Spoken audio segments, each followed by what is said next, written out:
저는 은혜 받으러 왔어요.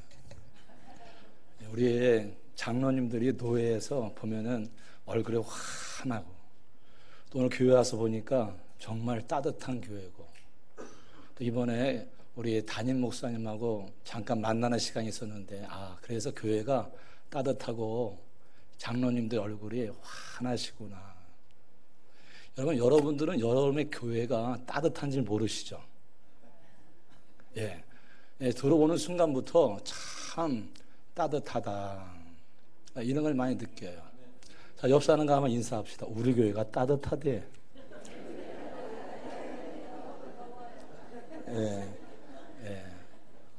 정말 늘 그래요. 항상 은혜로 따뜻한 교회에 계신 분들은 우리 목사님이, 우리 장로님이, 우리 성도들이, 우리 교회가 따뜻한 줄 모를 때가 참 많이 있어요. 그래서 유행가 가사가 이런 내용이 있잖아요. 한번 옆 사람 한번 해볼게요. 있을 때 잘해. 있을 때 잘해. 있을 때 잘하는 것이 행복이에요. 오늘 행복하면 내일도 행복할 줄 믿습니다. 제가 유머를 할지 모르지만 유머하면 우리 교인들은 그냥 웃어줘요. 제가 유머 한번 해볼 테니까 잘 들어보세요. 고양이가 쥐를 열심히 쫓고 있었어요. 그런데 아슬아슬할 그 찰나에 쥐가 쥐구멍으로 쏙 들어갔어요. 고양이가 낙심이 됐어요. 그렇지만 포기하지 않고 쥐구멍에서 가만히 기다리다가 고양이가 갑자기 개 소리를 내는 거예요. 무슨 소리 냈다고요? 고양이가 개 소리를 딱 낸 거예요. 멍멍! 멍멍멍! 그랬더니 쥐구멍에 있던 쥐가 무슨 소리야? 바뀌었나 보다.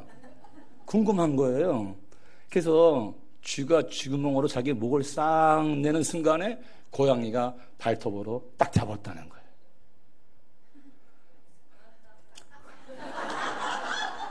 아유, 감사해요. 권사님 수준이죠. 자, 그런데 여기가 끝이 아니에요. 그래서 이제 고양이가 의기양양하게 쥐를 물고 하는 말, 요즘 먹고 살려면 적어도 2개국어는 해야 돼. 네, 고마워요. 네. 여러분, 그렇습니다. 우리 성도들은 하나님께 복을 받아야 될 줄 믿습니다. 복을 받으려면 가장 중요한 것은 말씀의 깨달음이 있어야 돼요. 하나님의 말씀 안에 영생이 있고 하나님의 말씀 안에 변하지 않는 하나님의 축복이 약속되어 있는 줄 믿습니다.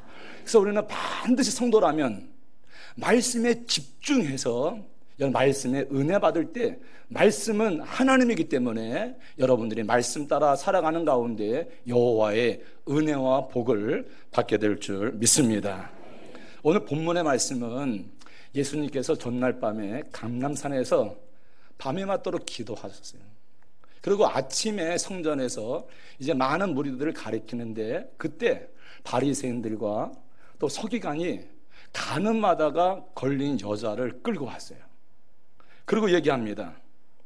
간음한 여자는 모세의 율법에 돌로 치라 하는데 예수 선생, 당신은 어떻게 하겠습니까? 성도 여러분, 간음하다가 잡힌 여자는 돌에 맞아 죽어야 돼요.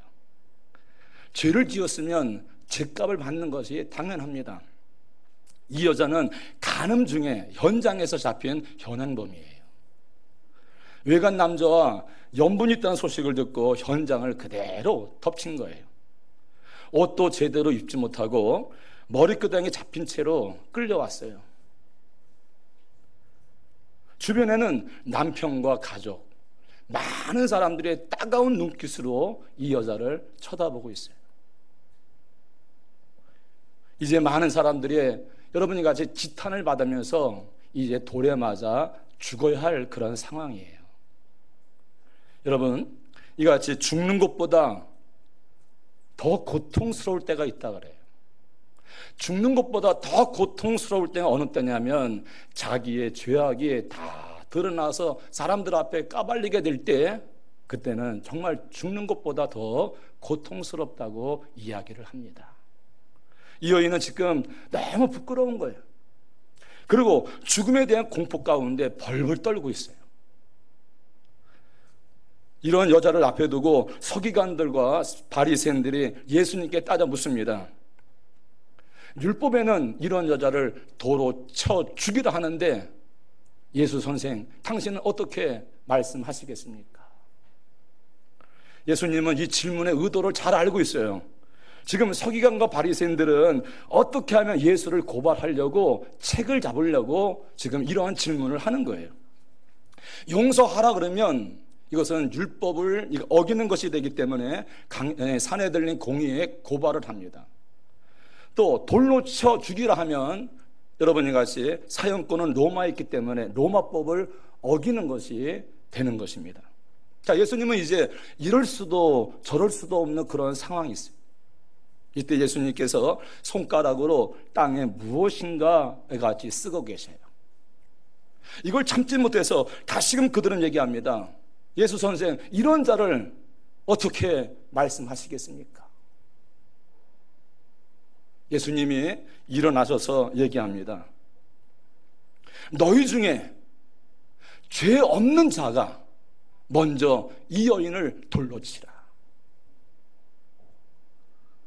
이 예수님의 한 말씀 앞에 어른으로부터 시작해서 어린아이까지 자기가 들고 있던 분노의 돌을 다 놓고 집으로 돌아갑니다. 이 가늠한 여자가 죽음의 그 상황에서 다시 살아난 것입니다. 여러분, 어떻게 돌에 맞아 죽어야 할 이 죄인이 다시 살 수가 있었을까요? 그것은 바로 다름이 아닙니다. 죄 많은 가늠한 여자지만 예수 앞으로 끌려왔기 때문에 이 여자가 살 수 있었어요. 이 여인은 율법에 이같이 끌려왔기 때문에 율법 앞에 죽어야 합니다. 율법을 따르는 서기관들과 바리새인 앞에 왔기 때문에 이 여자는 죽어야 했습니다. 자, 그런데 이 여자가 가늠했지만은 붙잡혀서 예수님 앞에 끌려왔기 때문에 살게 된 줄 믿습니다. 이것이 하나님의 은혜예요. 만약 가늠한 여인의 사건 속에서 예수님을 빼버린다면 이 여자는 그 현장에서 잡혀서 돌에 맞아 죽어야 합니다. 그런데 여러분이 같이 이 죄 많은 이같이 여인이 예수 앞에 끌려왔기 때문에 죄가 많음에도 불구하고 살아날 수가 있었다는 것입니다. 이 죄 많은 여인이 살 수 있는 유일한 길은 무엇입니까? 그것은 바로 예수님 앞에 끌려왔기 때문에 이 여자가 살 수 있는 것입니다. 여러분, 이 여자는 어쩌다 한번 간통한 것이 아닙니다. 수년 동안, 아니 앞으로 죽는 순간까지 그렇게 살다가 죽을 여인입니다. 이런 버릇이 어느덧 버릇이 되어서 영원히 고칠 수 없는 그런 상황에 이르렀습니다. 자, 그런데 하나님께서는 이 여자가 마땅히 죽어야 할 죄인이지만 이 여자를 살려서 새로운 거듭난 인생을 살게 하기를 원하시는 것이 우리 하나님의 마음인 줄 믿습니다. 그래서 하나님께서 예수님과 많은 사람들 앞에서 이 여자의 죄를 다 드러나게 했어요. 여러분, 어찌 보면 이 여자는 지금 간음을 많이 하다가 어쩌다 오늘 재수 없어서 걸린 거예요. 자, 그러나 여러분이 같이 이 길만이 이 여자가 살 수 있는 것입니다. 이 여자가 재수 없어서 예수 앞에 끌려온 것이 아니라 예수님께서는 이 여자를 성전에서 아침부터 이 여자를 기다리고 있었어요.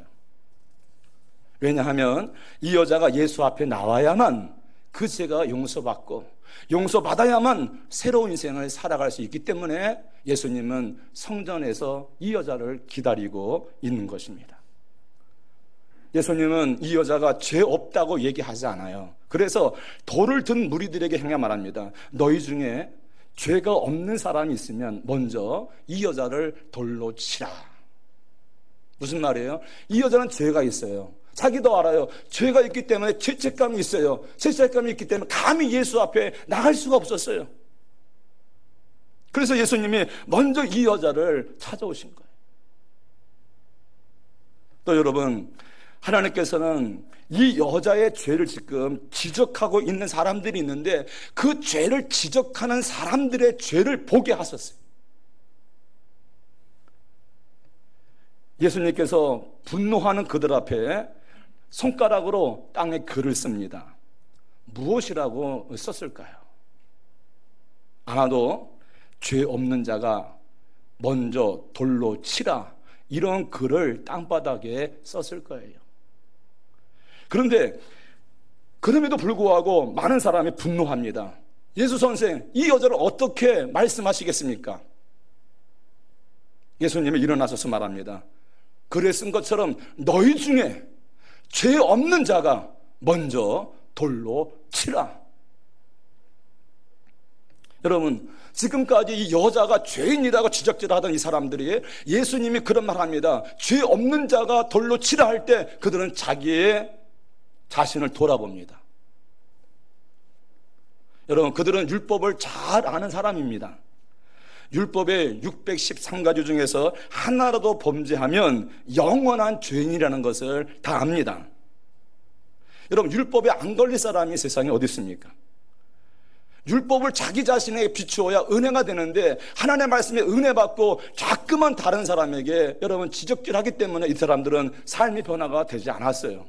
근데 예수님이 죄 없는 자가 먼저 돌로 치라 할 때 그 율법의 말씀을 자기에게 비춰보니까 자기의 죄가 다 드러나게 되는 거예요. 그리고 예수님이 다시 손가락으로 다시 땅에서 글을 씁니다. 여러분, 이번엔 또 예수님이 어떤 글을 땅바닥에 썼을까요? 무엇이라 썼길래 분노하던 자들이 다 자기가 쥐고 있던 돌을 놓고 그 자리를 다 떠났을까요? 먼저 이런 글을 썼을 것 같아요. 지금 간음한 여자를 앞에 두고 있어요. 이런 여자는 죽어야 합니다. 그렇게 이야기하는 그들에게 주님은 땅바닥에다가 간음이라고 썼을 거예요. 너희들은 간음죄가 없느냐? 그리고 또 글을 씁니다. 비방하는 너희들이 정말 이같이 비방죄를 짓고 있지 않느냐? 그 다음에 미움. 너희들이 지금 이 여인을 미워하고 있는데 너희들이 미움이라고 하는 그 말씀 앞에 걸리지 않느냐? 예수님은 이러한 제목 하나하나를 썼어요. 그래서 자신이 죄 없다고 주장하던 자들, 그 예수님의 말씀 앞에 자기를 돌아보게 하셨습니다. 자, 그럼에도 불구하고 분노하는 사람들이 또 있는 거예요. 예수님이 이제 개인별로 지적합니다. 똑똑한 김집사 이렇게 써놓고 그들의 마음에 통촉을 합니다. 왜 내게 이런 직분을 주었느냐고. 너는 나를 외면했지. 너는 나를 원망했지. 그리고 직분을 네가 주었는데 그 직분을 네가 지금 감당하지 못해서 주변에 많은 사람들이 어떻게 많은 어려움을 겪고 있는지 아느냐. 그 다음에 조집사 쓴 거예요. 조집사, 너는 열심히 헌신했지만 연약한 자를 도와주지 않고 일 못한다고 얼마나 책망하냐. 너의 아들, 딸들이 다른 사람들에게 그렇게 비판받는다면 너 마음이 편하냐. 그 다음에 박집사, 너는 함께 일하자고 하면 항상 바쁘지도 않으면서 바쁜 척하지. 이리 핑계 저리 핑계 대면서 혼자만 잘 믿는다고 외선을 떠는구나. 자신을 위해서라면 하나님을 미련 없이 버리는 너, 내가 너를 어떻게 믿고 복을 주겠느냐. 예수님께서는 이처럼 땅에다가 한 사람 한 사람 이름을 쓰면서 그들의 신앙 기록부를 그들의 땅과 마음 속에 이같이 기록하고 계셨습니다. 돌을 들었던 자들이 땅과 자기의 마음 속에 쓴 글을 보면서 양심의 가책을 느낍니다. 결국 예수님께서 여인을 지적질하던 그들의 자신의 죄를 보게 했습니다. 그래서 그들은 그 자리를 다 떠났어요. 떠났다는 것이 무슨 의미가 있습니까? 바로 여러분, 가늠한 자를 비방하는 자나 하나님 앞에 모두 죄인임을 하나님께서 본문 말씀을 통해서 가르쳐 주시는 줄 믿습니다. 여러분, 예수를 만나면 제일 먼저 깨닫는 것이 무엇입니까? 예수를 만나면 나는 죄인입니다. 그것이 가장 먼저 깨달아지지 않습니까? 여러분, 내가 예배당에 나오면서도 내가 죄인임을 깨닫지 못한다면은 내가 10년, 20년, 30년 예수를 믿었다 할지라도 예수를 만나지 못한 겁니다.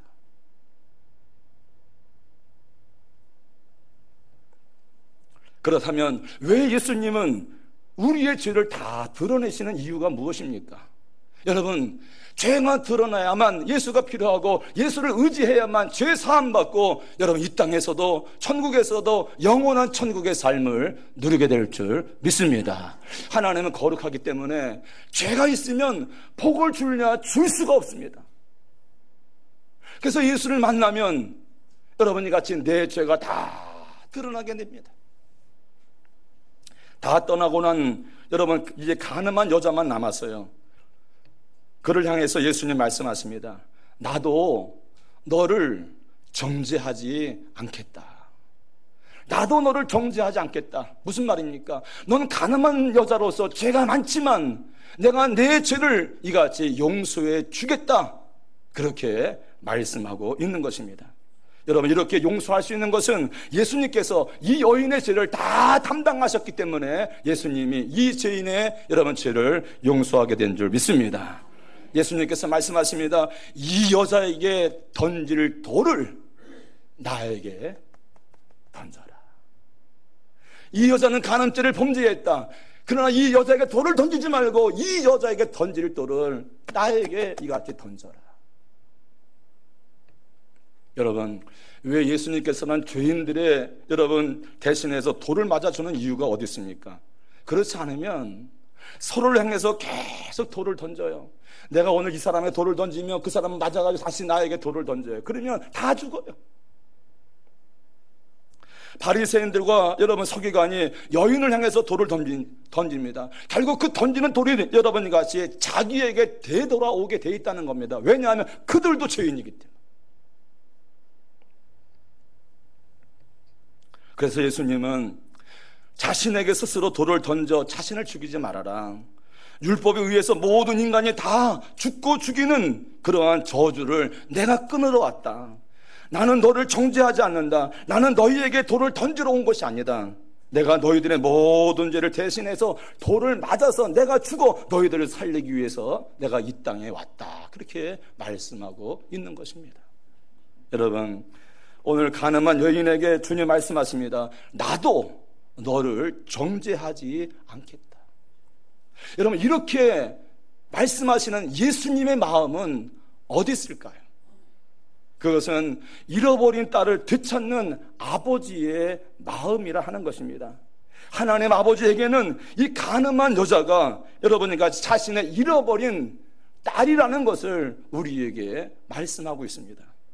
여러분에게 어려서 잃어버린 딸이 있다고 이것을 생각해 봅시다. 그 딸을 찾으려고 무더운 일을 썼지만 그 딸을 찾지 못했어요. 오랜 시간이 지난 후에 그 딸이 어른이 되어서 만나고 보니까 부모를 잃고 험한 인생을 살다가 창녀가 된 딸을 만났어요. 그렇다면 여러분, 창녀가 된 딸을 만난 부모는 어떻게 해야 합니까? 더러운 딸이라고 내어 쫓겠습니까? 아니면 얼마나 고생했느냐고 가슴에 끌어안고 눈물을 흘리시겠습니까?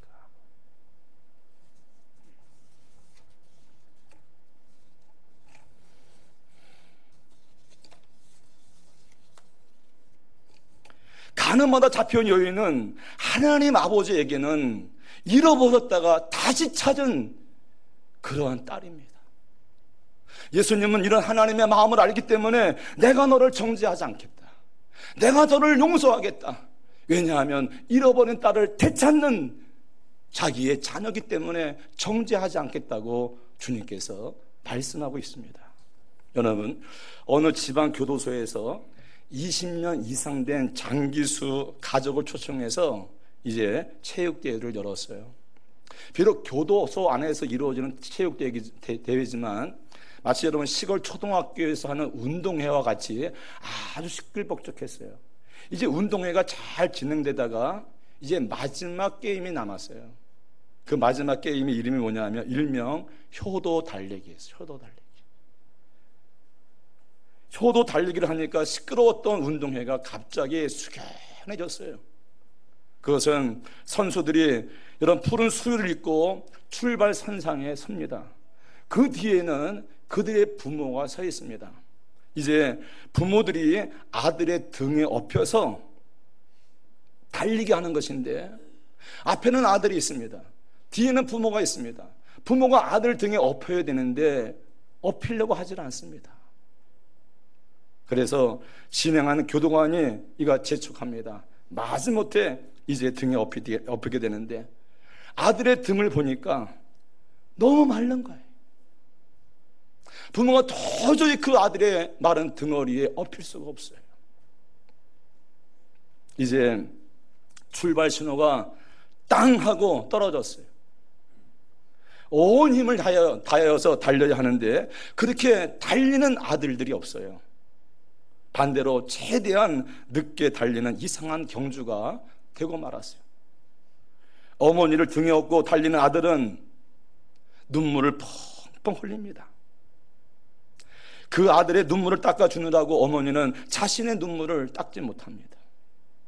누구도 1등 하려 하지 않습니다. 그들이 원하는 것은 단 1초라도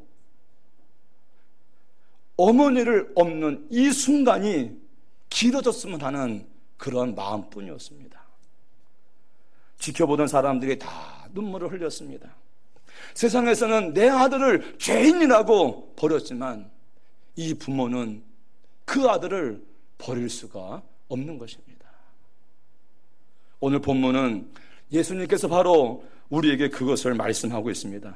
세상 사람들은 우리들의 죄를 용서하지 못하고 지적질하고 끝내는 죽이지만 하나님 아버지는 그러한 나를 절대로 버릴 수 없다는 것입니다. 왜냐하면 예수 안에서 다시 찾은 자녀이기 때문에 우리를 버릴 수 없는 줄 믿습니다.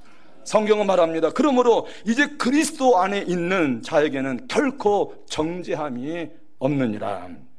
여러분, 이것이 바로 예수 안에서 저와 여러분이 누려야 할 하나님의 사랑이요, 하나님의 용서인 줄 믿습니다. 용서받는 것이 인생의 활력소가 되는 것입니다.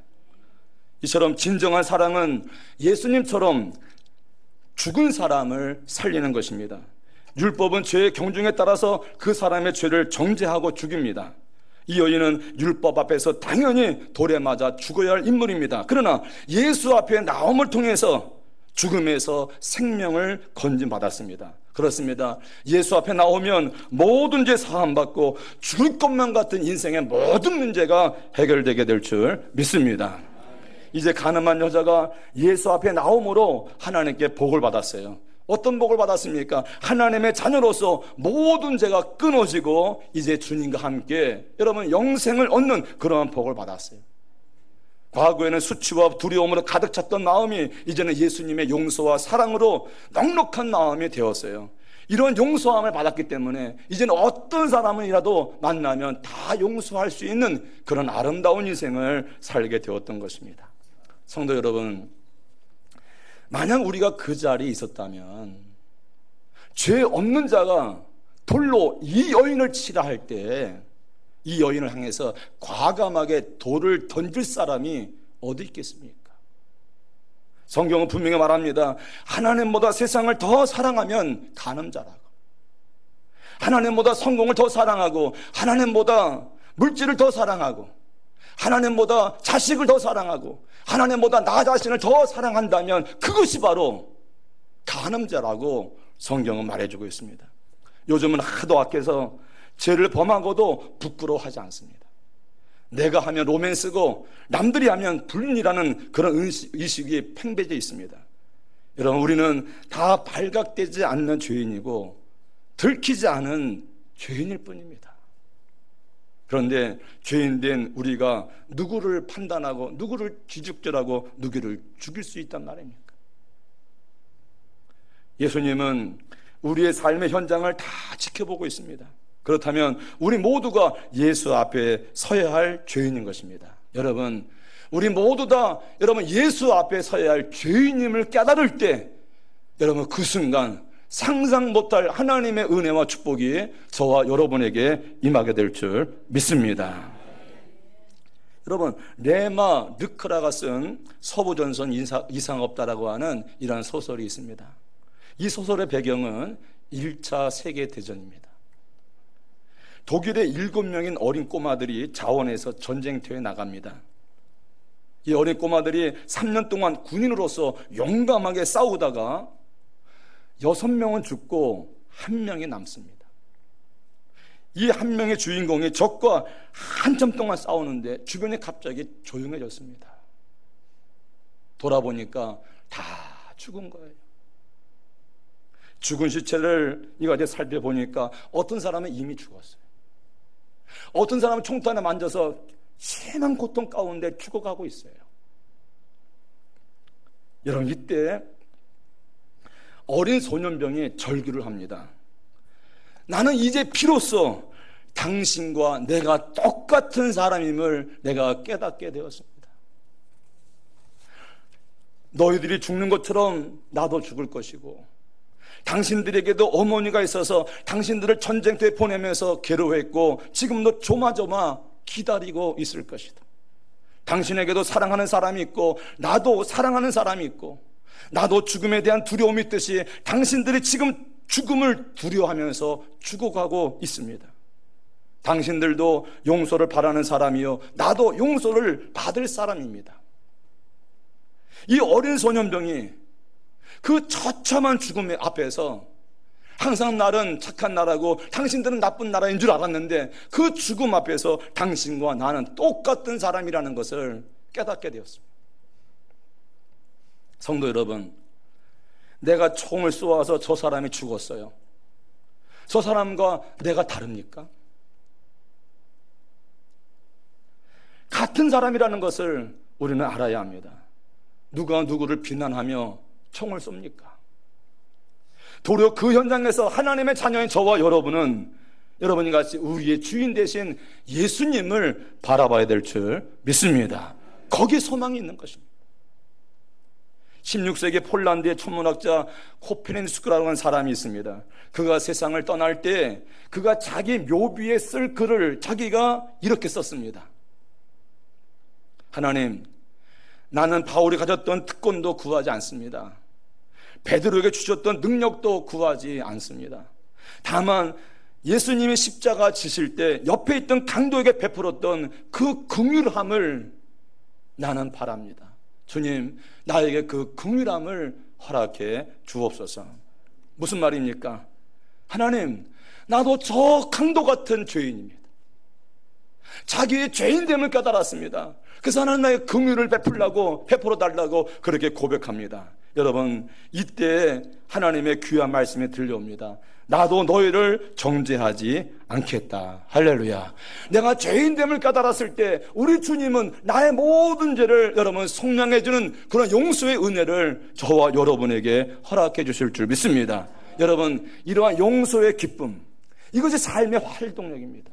예수 믿는 자가 돈이 많이 가졌다고 여러분 인생에 활력 있게 사는 것이 아닙니다. 난 죄인인데 내 죄를 용서받은 그 기쁨이 있다면 그것이 인생의 활력소가 될 줄 믿습니다.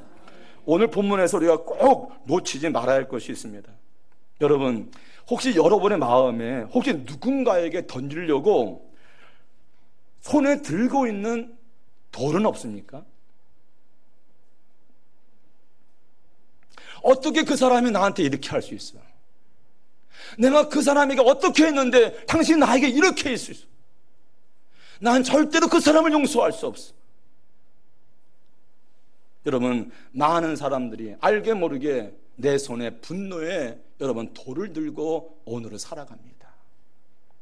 누군가가 내 아들을 죽였어요. 너무 원통해서 나도 그를 잡아서 그를 죽였어요. 이것을 우리는 복수라고 얘기해요.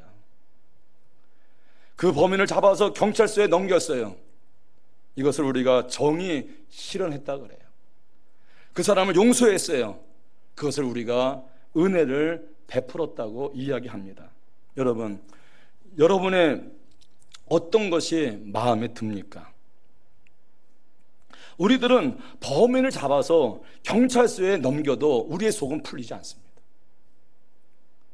그래서 우리는 복수를 해야 우리 근성이 풀릴 때가 많이 있습니다. 자, 그런데 어떻게 나에게 몹쓸 짓을 한 그 사람을 용서할 수 있단 말입니까? 절대로 우리는 용서할 수가 없어요. 그런데 한 가지 길이 있습니다. 여러분, 내가 그러한 죄인인데 용서받은 경험이 있을 때 여러분 용서하게 될 줄 믿습니다. 자, 간음했다가 죽을 뻔한 이 여자가 예수를 만나서 용서를 받았어요. 이 여자가 이후에 누구를 정죄할 수가 있겠습니까? 이 여자는 용서할 수 없는 사람이 없습니다.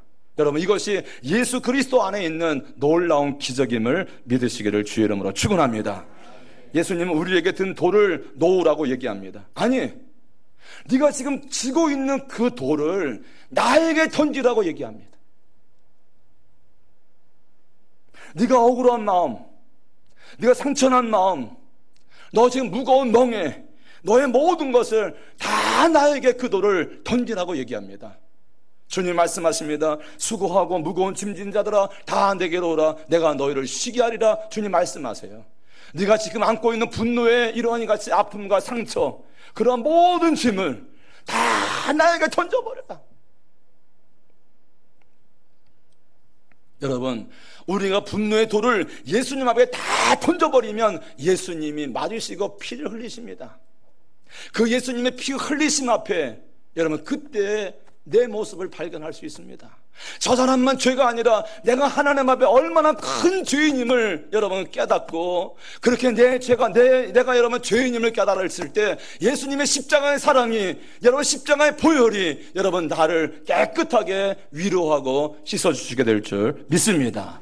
그 기쁨 가지고 살아가는 것이 우리의 모습입니다. 제가 이 간증을 안 하려고 했는데요, 여러분들이 졸지 않고 들어주셔서 간증을 하고 마치겠습니다. 제가 20대 후반에 어느 한 사람 때문에 우리 가정이 다 망했어요.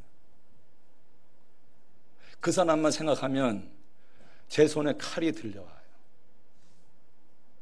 여러분 20대 후반이면 얼마나 혈기가 왕성합니까? 그 사람만 생각하면 칼이 들려져요. 기도를 하려도 그 사람 때문에 기도가 안 돼요. 그래서 부평에 있는 여러분이 같이 철마산에 밤 10시마다 올라가요. 하나님께 기도해요. 기도하면 그 사람이 생각나요. 칼이 쥐어져요. 얼마나 괴로운지 몰라요. 이 장마철에도 비 맞으면서 밤 10시부터 새벽 1시까지 철마산에서 기도하는 거예요. 근데 그것만 생각하면 칼이 들려져요. 그러기를 4년을 기도했어요. 어느 날 하나님께 깨닫게 하세요. 그 사람이 왜 너에게 이러한 피해를 주는지 아냐? 난 그래도 너를 믿는다.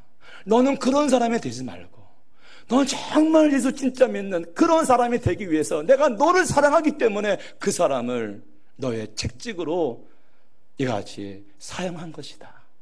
도리어 그 원수 같은 사람을 미워하는 것이 아니라 하나님께 나를 예수 닮는 그런 인물로 만들기 위해서 그 사람을 사용했다. 다시 말해서 네가 예수 믿으면 더 성숙했다면 나는 그 사람을 들어 너에게 이런 피해를 주지 않았을 것이다.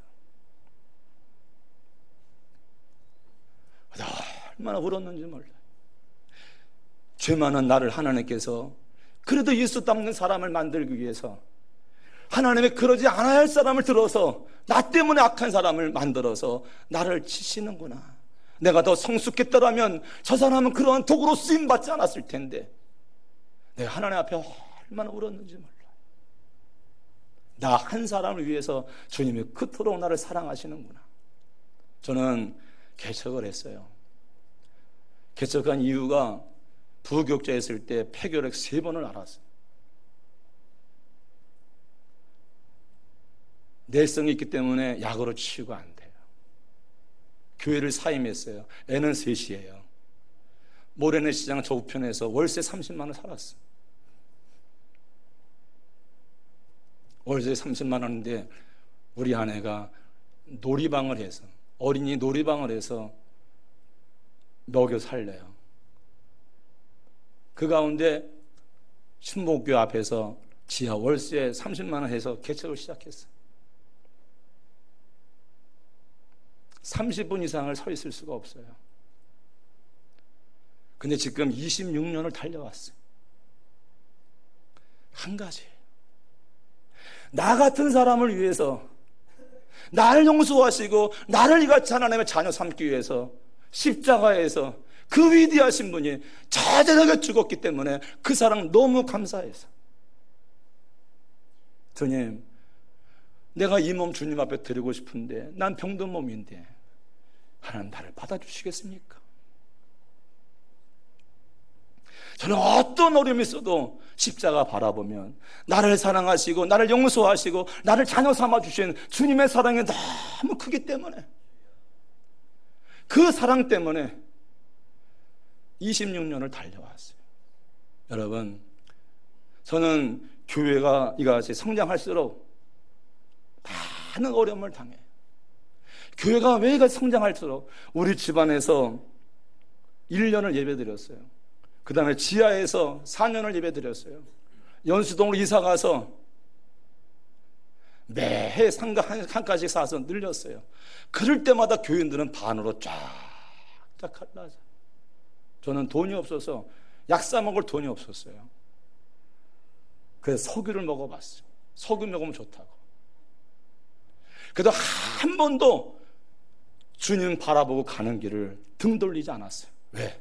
우리 주님은 나를 위해서 죽으신 분이기 때문에, 그 사랑을 거절할 수가 없기 때문에, 나는 어떤 어려움이 있어도 주님 바라볼 때마다, 그런 상황이 어려워도 주님은 나에게 기쁨을 주시고 주님은 나를 품어주시고 그 모든 환경을 이겨갈 수 있는 힘과 능력을 주신 줄 믿습니다.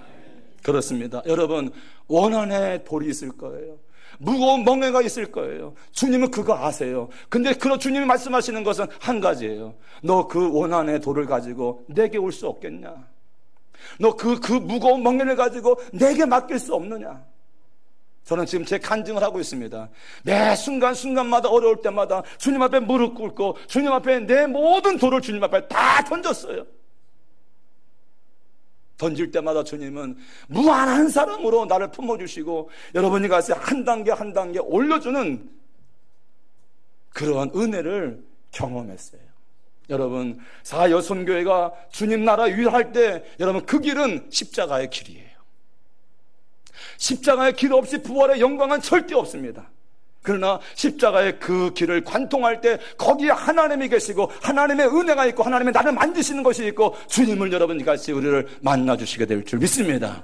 상상할 수 없는 은혜가 바로 여러분, 우리가 분노의 돌을 안고 무거운 병거리를 메고 있을 때 그 돌을 여러분 예수님께 던져버리는 그 순간마다 하나님께서 우리를 만나주시고 위로하시고 힘주시고 능력 주시는 가운데 여러분 내 영혼이 살는 같이 범사가 잘 되는 이러한 은혜를 주시는 줄 믿습니다. 오늘 헌신을 다짐하고 있어요. 바로 헌신을 다짐하는 여성교 회원들이 주의 일을 할 때마다 십자가를 관통해야 합니다. 모든 것 하나님께 맡기셔야 합니다. 반드시 그 속에 여러분 나를 사랑하시는 주님을 만날 수 있을 때, 주님을 만나면 그렇습니다. 아들을 주시니까 우리가 구하는 것 은사로 주시지 않겠느냐. 여러분, 제가 우리 박영준 목사님을 참 좋아해요. 왜냐하면 단 한 가지인 것 같아요. 의리가 있는 것 같아요. 아멘을 왜 하나 다 나왔어요?